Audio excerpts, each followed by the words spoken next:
started not from any main city और इलाहाबाद कहते हो, मगर इलाहाबाद के किनारे से बहुत ही without any means you come and you made this happen. Now tell me, and this is for everyone, क्योंकि हम एंटरप्रेन्योर्स होते हैं ना, तो हमारे पास विक्टिम माइंडसेट हो जाता है कि हमारे साथ ऐसा क्यों हो रहा है, और हमारे साथ हमें पैसा फंडिंग क्यों नहीं मिल रहा है, हमें वो रिकग्निशन क्यों नहीं मिल रहा है, और हमें मेरा लाइफ इतना डिफ़िकल्ट क्यों है. तुम्हारी लाइफ डिफ़िकल्ट रही है, but you had an amazing attitude. Now tell us about 2-3 things. अभी तुम डेटा साइंस, AI ये सब बात कह रहे हो, फंडिंग रेज किए प्रॉफिटेबल होने के बाद, पहला फंडिंग रेज किए. Many of the skill sets you did not have. You are a phenomenal teacher, but many things let's admit you did not have. तो ये अभी कैसे इतने बड़े यूनिकॉर्न और पॉपकॉर्न के हेड बने हुए और इतने बड़े ब्रांड बने हुए हो, अपने ऊपर क्या क्या मेहनत करके वो स्किल्स कैसे एक्वायर की हो, और क्या क्या करते हो? ज़्यादा हो नहीं पाई है एक्वायर. 4-5 वर्ड्स याद थे, वो हो चुके हैं, निकल गए हैं मेरे.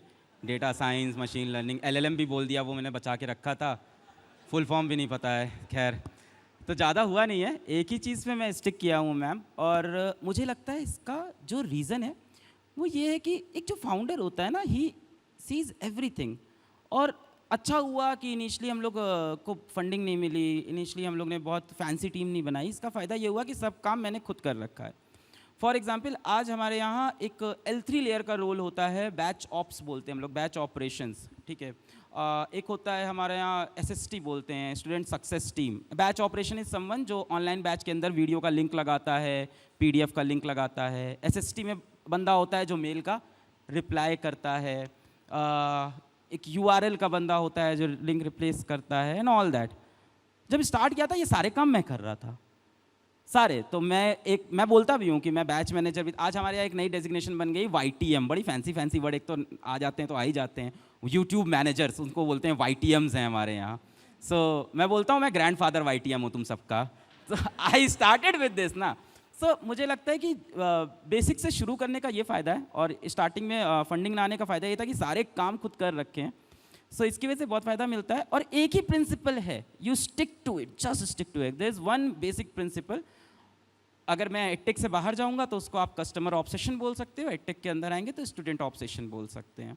आपका इंटेंट सही है, बाकी चीज़ें will fall into place. हमने क्या किया, पूरे टाइम यही बोलते रहे कि बच्चों के लिए करना है, बच्चों के लिए करना है, बच्चों के लिए करना है. तो सबके अंदर अब ये चीज़ बैठ गई है, सबके अंदर इंस्टिल हो गई है. और अगर आप बोलो कि कैसे अपने स्किल्स को मैंने बढ़ाया, तो नहीं, इसके बाद नहीं बढ़ा पाया मैम, ऐसा नहीं है.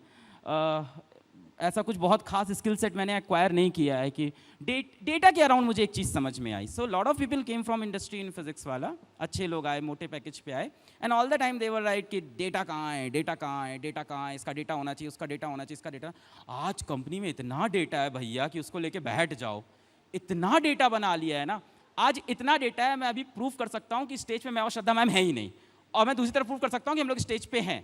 सो डेटा, पहले मैंने सीखा कि डेटा बनाना सीखो, डेटा ऑब्सेशन लेके आओ. सीखते सीखते अब मुझे ये समझ में आया, डेटा कैन बी मैनिपुलेटिव,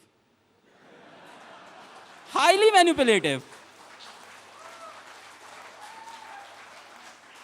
मैं एक डेटा देता हूं. तो एक डेटा है कि स्टूडेंट अटेंडेंस किसी एक सेंटर की हमारी 75% चल रही है, ठीक है, विच इज़ नॉट गुड. मैं दूसरा डेटा देता हूँ, कॉम्पिटिटर्स की 60% चल रही है, इट्स गुड.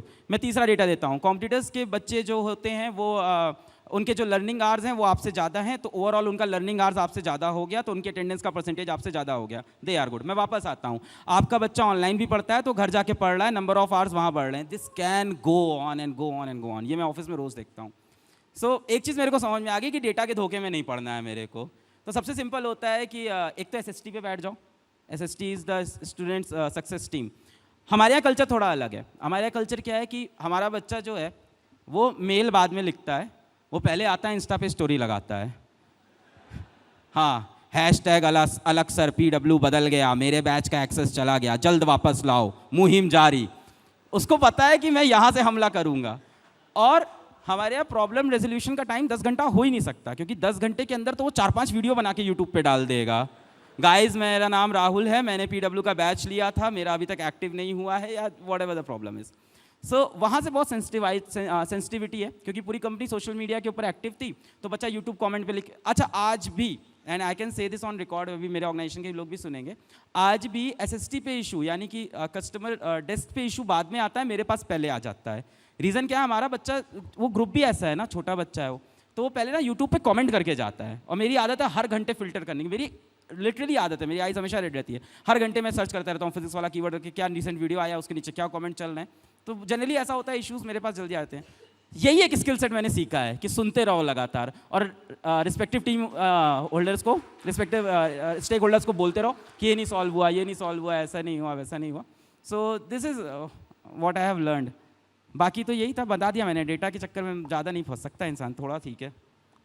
मेरा तो जो काटा है ना लोगों ने डेटा के चक्कर में, जो काटा है टीमों ने कि सर 3 सेंटर और खोल देते हैं, डेटा ये कह रहा है वहाँ पे इस कोचिंग के इतने बच्चे हैं, इस कोचिंग के इतने बच्चे हैं, तो हमारी कोचिंग में इतने बच्चे आएंगे, ये हमारा टारगेट है, नेक्स्ट ईयर का हम ये टारगेट लेंगे, इसका बेसिस ये है। अरे नहीं यार, मतलब बच्चा 9 महीने में पैदा होता है, 9 महीने में ही पैदा होगा, तुम कुछ भी टारगेट सेट कर लो, तुम कुछ भी आप कुछ भी टारगेट ले लो,